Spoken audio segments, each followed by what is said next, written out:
Hello, I'm Ray Larson. I'm the Fayette Commonwealth Attorney, and we're here today to talk about a program in our office that's been going on for some time. It's called the Ceasefire Project. I consider it a significant success, and with us is the person who has been given the responsibility of managing the Ceasefire Project, Brad Bryant. Brad, welcome. Thank you, Ray. Tell us a little bit about your history as a prosecutor. I started as a county attorney here in Lexington in 2001 and worked there for 2.5 years. And then I came over to your office in October of 2003 and have been here since. We recruited you. Pretty much. Yeah. And so he's on scholarship. But we're here to talk about the Ceasefire Project. Tell us a little bit about what is the Ceasefire Project? Well, the Ceasefire Project is a sort of a task force. It's really a work group. We have several agencies, local, state, and federal, who meet the first and third Friday of every month. We discuss various gun cases that have come up, cases that would have some federal interest and state interest in prosecuting them. We typically are looking for people who are either illegally possessing weapons or illegally using them in the commission of a crime.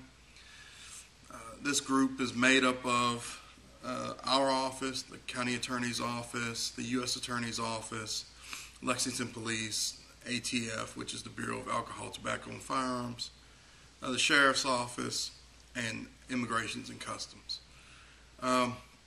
Typically, the way a meeting runs is we will bring each of the officers in on cases we've selected to review and have the officers kind of lay out the facts to the group, and then we'll work through and figure out who's going to get the biggest penalty on these people. Because we kind of have this philosophy that it's important to take people off the street, because if anybody's familiar with guns, it takes 1/8 of an inch to take a life. So, we think it's pretty important. So the Ceasefire Project's real goal is to deal with armed and dangerous criminals. Correct. And you bring together all of the law enforcement and prosecution community to decide what? We're looking for who's going to get the biggest penalty and who will have the most successful prosecution of them. Okay. How long has this project been going on? We've been doing this since June of 2001. So we've been going strong for 10 years, almost 10 years. If it's been going on for 10 years and it meets twice a month, that means you all have met over 250 times. Mm-hmm. And you continue to have great attendance, because I see you conducting these meetings on Fridays. Tell me, you've talked to us a little bit about the work group, the membership of this group. And let's talk a little bit about this decision about who's going to prosecute the case, the federal prosecutors or the state prosecutors. What's the deciding factor in determining whether it's a federal prosecution or a state prosecution? The basic factor is who's going to put them in prison longer. Mm-hmm.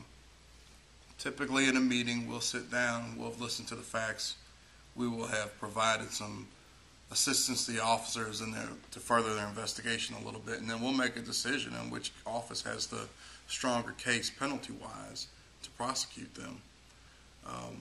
And if both parties can get 10 years, but one party can pull more time, the other side will prosecute. In other words, if the U.S. Attorney's Office gets 10 years on the man and our office can get 10 years on the man, whoever is going to put him in prison the longest will agree to take that case. Now, one of the issues that Brad alludes to here is in federal court, people that get a 10-year sentence are not eligible for parole because the federal system has no parole. The state system does have parole, And in these types of cases, if a person gets a 10-year sentence, they're eligible to be paroled after 20% of their sentence. And we know what's going on with the parole board in Kentucky these days. They're getting them out of prison just as fast as they can. So frequently, the federal prosecution is a better deal because they'll have to serve 8.5 years of that 10-year sentence. Correct. So let's talk about the number of cases that you've dealt with at the Ceasefire Project over the last 10 years. We've discussed 1,480 cases. Whoa! As of December 2010. So, You mean there are that many armed and dangerous hoodlums in this community? there were. Yeah. Okay. Now tell me about the success rate. That's the most important because I said at the beginning of this show that we believe this is a super successful program that we're very proud of. What is your conviction rate? Overall, Ceasefire's conviction rate is 98.2%, which is Pretty damn good. Yeah. Yeah. And what's the average sentence that you get on these cases? the average sentence is 4.5 years. It's 4.5 years out of the population in prison. So, Well, what that means is that the public is protected from these armed and dangerous thugs for 4.5 years. So good for us on that. Now, what has been the reaction in the legal community to the Ceasefire Project over the last 10 years? typically we have a lot of attorneys come up and ask us, is my client going to be presented to the Ceasefire group for consideration? We also have a lot of defense attorneys that have told their clients, just don't possess a weapon. It's not worth it. Well, and what about defendants? Are you getting any kind of response from them? Well, I know one defendant, Levi Fishback, point blank said, I'm not going before Ceasefire, am I?